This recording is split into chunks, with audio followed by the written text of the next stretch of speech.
जय सिया राम। सब सुख लहे तुम्हारी सरना, तुम रक्षक काहू को डरना।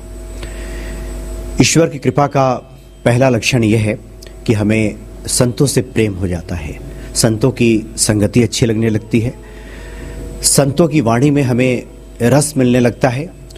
और एक इसका ठीक उलट ये भी है कि संत जब कृपा करते हैं, संत जब हमें अनुग्रहित करते हैं, तभी हमें ईश्वर की प्राप्ति होती है और जीवन संवरता है, खिल उठता है। बाबा नीम करोली जी महाराज एक ऐसे विलक्षण संत हैं और आज भी इस धरा पे अपने भक्तों के कल्याणार्थ कुछ भी करने के लिए आतुर रहते हैं। वो ऐसे संत रहे हैं और आज भी बहुत सारे ऐसे भक्त हैं जो कई अपनी अनुभूतियां सुनाते हैं। उनको सुनने के बाद व्यक्ति आश्चर्य से भर उठता है। बाबा जी ऐसे रहे हैं कि सिर्फ वो उपदेश ही नहीं दिया करते थे, सिर्फ सन्मार्ग ही नहीं दिखाते थे भक्तों को, बल्कि जीवन में चतुर्दिक बदलाव कर दिया करते थे।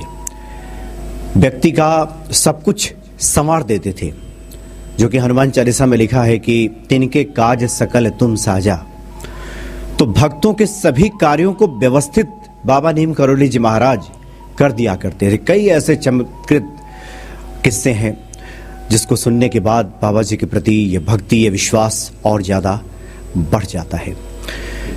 ऐसे ही एक बार की बात है, उत्तर प्रदेश में उस वक्त चंद्रभानु गुप्ता चीफ मिनिस्टर हुआ करते थे उत्तर प्रदेश में। 1960 में पहली बार वो मुख्यमंत्री बने थे और 1970 के पहले की ये बात है, उस वक्त भी चंद्रभानु गुप्ता चीफ मिनिस्टर हुआ करते थे उत्तर प्रदेश के। और बाबा जी उन दिनों में कैंची धाम, वृंदावन, यत्र तत्र जहां तहां विचरण किया करते थे।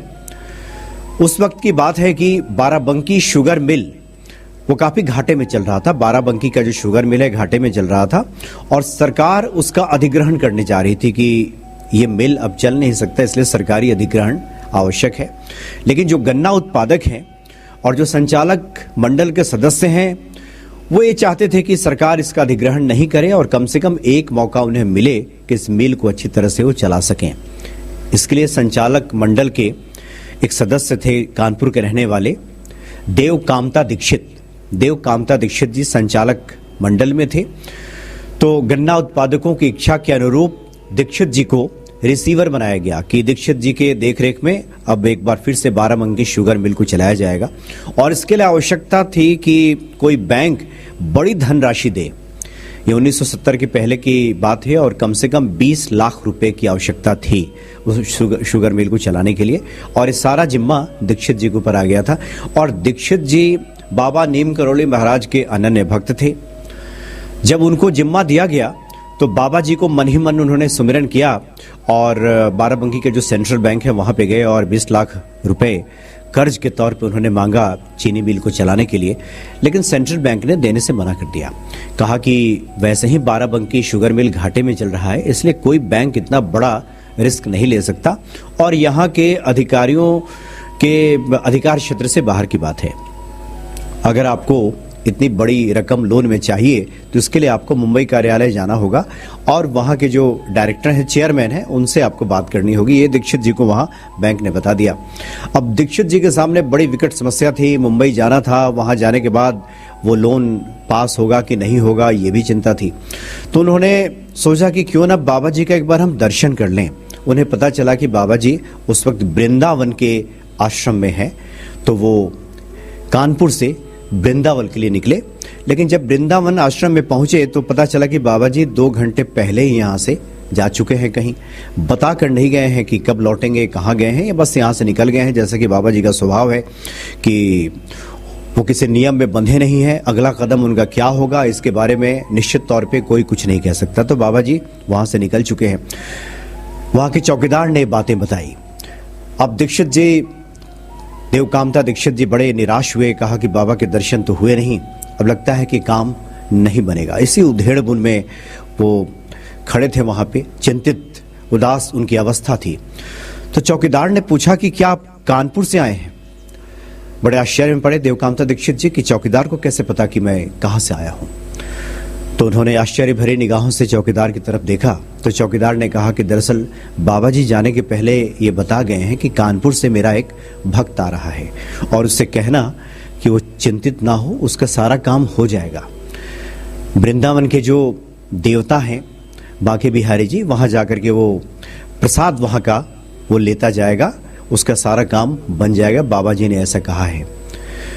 तो देवकांता दीक्षित जी ये तो पहले से जानते ही थे कि बाबा जी सर्वज्ञ हैं, बाबा जी को सब पता है, और बाबा जी ने उनके लिए ऐसा संदेशा दिया है तो निश्चित तौर पे इसमें कुछ उनका भला ही छुपा हुआ है। लेकिन दोपहर का समय था और ये वो समय होता है जिस वक्त वृंदावन का बांके बिहारी जी का मंदिर का कपाट बंद रहता है। उन्होंने सोचा कि इस वक्त प्रसाद भला कैसे मिल सकता है, तो उन्होंने सोचा कि बाहर से ही माथा टेक करके वो लौट जाएंगे। और बांके बिहारी जी के मंदिर के पास गए, कपाट बंद था। उन्होंने सर झुका करके, माथा झुका करके अभी प्रणाम कर रहे थे बांके बिहारी जी का कि अचानक वो कपाट खुला, अंदर से एक व्यक्ति बाहर आया। तो उस व्यक्ति से इन्होंने कहा, दीक्षित जी ने, कि कुछ रुपए दिया और कहा कि आप बांके बिहारी जी को प्रसाद चढ़ा दीजिए। दीक्षित जी ने ये नहीं देखा कि वो व्यक्ति बाहर गया भी कि नहीं गया, प्रसाद उसने खरीदा कि नहीं खरीदा, कपाट जब बंद था तो व्यक्ति भीतर क्या कर रहा था, ये कुछ दीक्षित जी को पता नहीं चला। कुछ देर के बाद वो व्यक्ति स्वयं एक टोकरी में प्रसाद लेकर के बाहर आया और दीक्षित जी को दे दिया। दीक्षित जी को आश्चर्य का ठिकाना न रहा।